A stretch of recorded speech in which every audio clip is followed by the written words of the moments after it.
Hello and good evening, dear viewers. Welcome back to African Prime Report TV, your trusted source for breaking news, in-depth stories, and the issues shaping lives across our continent, and especially in Nigeria. I'm your host, and today we bring you a chilling, eye-opening report on the rising wave of insecurity that is gripping communities in Kogi State and beyond. This is a story of bravery, betrayal, and a stark reminder of how deep criminal networks can run, even into places we expect safety. If you're just joining us, please hit that subscribe button right now. Turn on notifications so you never miss an update. And if this story moves you, like, share, and drop your thoughts in the comments. Remember, the only way you truly support platforms like African Prime Report TV is by liking, sharing, and commenting on our videos. It helps us grow and reach more people who need to hear this truth. Thank you so much for your incredible support. Every like, share, and comment fuels our mission. Stick around till the end because we've got some powerful questions to spark discussion. Let's dive in. Our main story today centers on a young man's miraculous double escape from kidnappers in Kogi State. A tale that is shocking Nigerians and highlighting the terrifying reality of highway abductions and possible local complicity. According to the survivor's account, the incident began when he and other passengers were traveling in a full-loaded 18-seater bus. Suddenly, armed kidnappers ambushed the vehicle, abducting everyone on board. In the course, this brave young man managed to break free and flee into the nearby bush. Exhausted and desperate, he ran to a village in Kogi State, believing he had finally found safety among fellow Nigerians. He started explaining his ordeal to the villagers. Some kidnappers attacked our bus, but I escaped. Instead of rushing to help or alerting authorities, the villagers told him to wait. They began making phone calls and speaking in their local languages, Kaba, which is related to Yoruba dialects. What they didn't know was that this young man understood Yoruba. He overheard every word. The villagers were asking on the phone, "Did you do any operation this evening?" The response came back, "Yes." Then they asked, "Why did one of the captives escape?"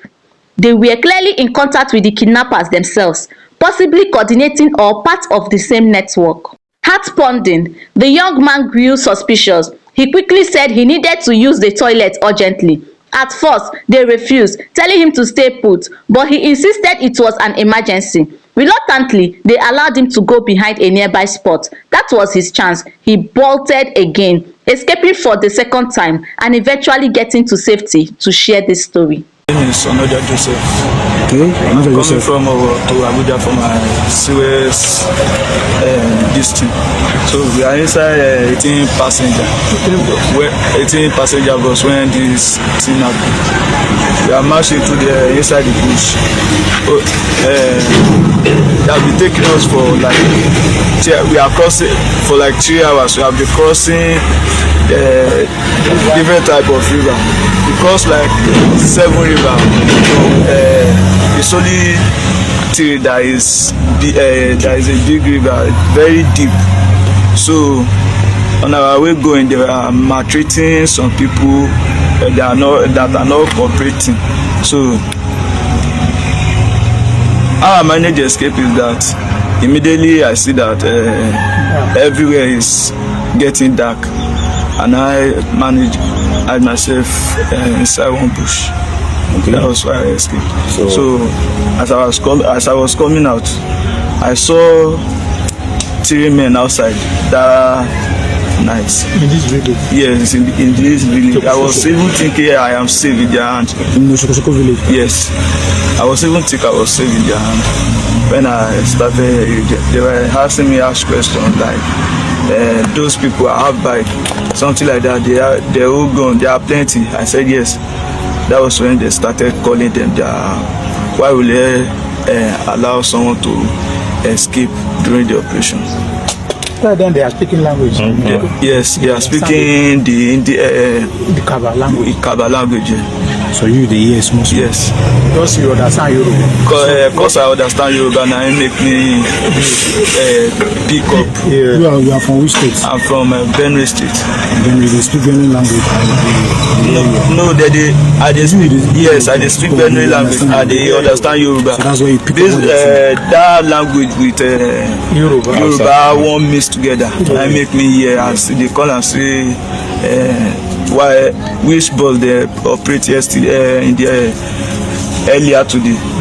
Come say they operate 18 passenger. Come say yes. Come say one escape. Say why they go let person escape out of them. Come say we can sit down. Say I can't tell the man say I dey come make I go toilet. Come say make I toilet for here where they see me now. I can't say I person wey dey sharp. Say make I move from small. Now here I run. Okay. Then when you people come across the attack, like what they carry and their numbers? They carry a lot of weapons. They even carry weapon. They even get weapon wey be say e be like say they no fit hold am. Na on top bike the mash am put wey they dey shoot.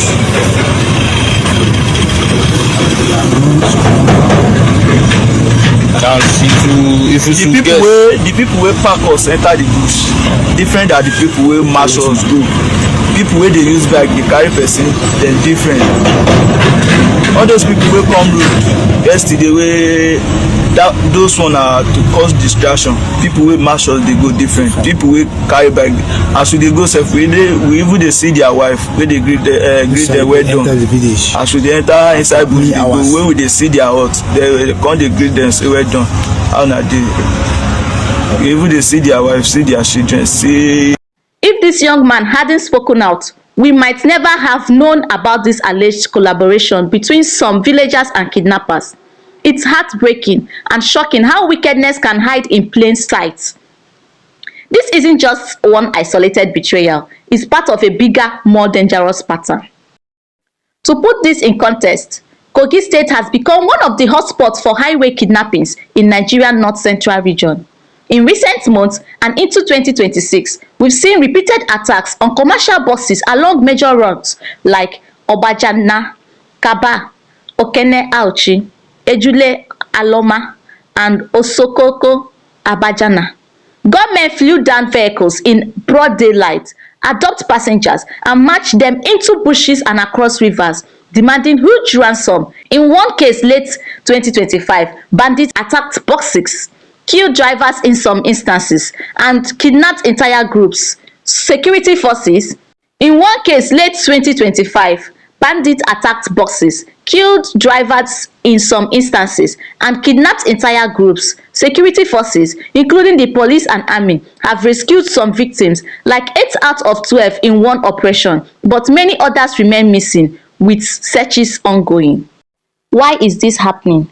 Poverty, unemployment, and weak law enforcement play huge roles. Many kidnappers demand ransoms ranging from thousands to millions of naira, preying on families' desperation. In one related story from 2023, a group of students from a university in Plateau State were adopted while traveling home. One escaped and sought help in a nearby village, only to discover that some residents were harboring the kidnappers. The student was recaptured but later freed after a military raid. These stories highlight a disturbing trend: community complicity. Analysts believe that in some cases, villagers are coerced through threats, while in others, they are enticed with shares of the ransom money. Speaking of analysts, let's hear what the experts are saying about this latest incident. Security analyst Dr. Chidi Okoro, a former police commissioner, told us in an exclusive interview that this escape reveals the sophistication of kidnapping raids. These aren't random acts, he says. They are organized operations with insiders everywhere, from bus drivers who might be informants to villagers acting as spotters. The fact that the boy understood Yoruba and overheard the calls shows how language barriers are sometimes the only thing keeping secrets hidden. Dr. Okoro warns that without stronger community policy and trust building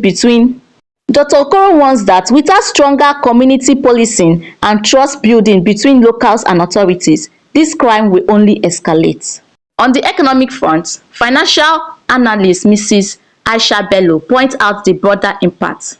Kidnappings disrupt trade and travels, costing Nigeria billions in lost productivity.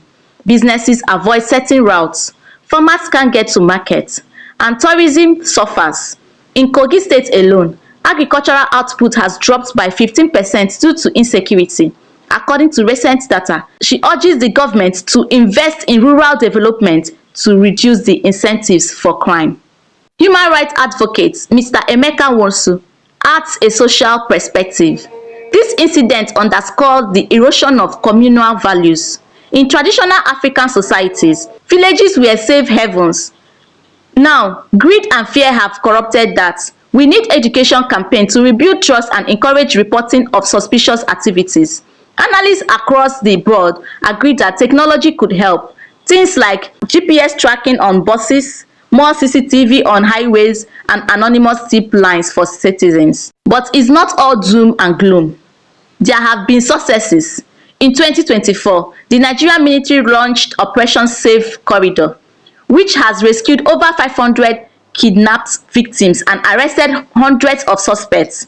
In one operation in Kogi, troops dismantled a kidnapper hideout, freeing passengers from a hijacked bus similar to this one. Stories like this gives hope, but they also beg the question, why aren't preventive measures more effective? Let's talk about prevention. If you're traveling in Nigeria, experts recommend simple but crucial steps. Travel in groups during daylight hours. Avoid isolated routes. Share your itinerary with trusted contacts and use apps that track your location in real time. Bus companies are now encouraged to install panic button and train drivers on emergency protocols. Parents, teach your children basic safe defense and awareness, like our survival did by using the toilet excuse as a clever diversion. As we wrap up this in-depth report, let's reflect on the human cost. Behind every statistics is a family chartered, a life forever changed. Our survival story is a beacon of hope amid the darkness, reminding us of the power of vigilance and courage. Thank you for watching this full report on African Prime Report TV. If you've made it this far, we truly appreciate you. Your time and attention fuel our mission to bring you the truth. Remember, the best way to support us is simple. Like this video, share it far and wide, and leave a comment with your views. That's how we grow and continue delivering quality content. Hit subscribe if you haven't already, and turn on the bell for updates on more stories like this. Before we sign off, here are some engaging questions to ponder and discuss in the comments. What do you think could have happened if the young man hadn't escaped the second time? How can communities rebuild trust to prevent such betrayals? Should the government mandate security tech on all public transport? And personally, what safety measures do you take when traveling? Drop your answers below. We read every comment. This is African Prime Report TV.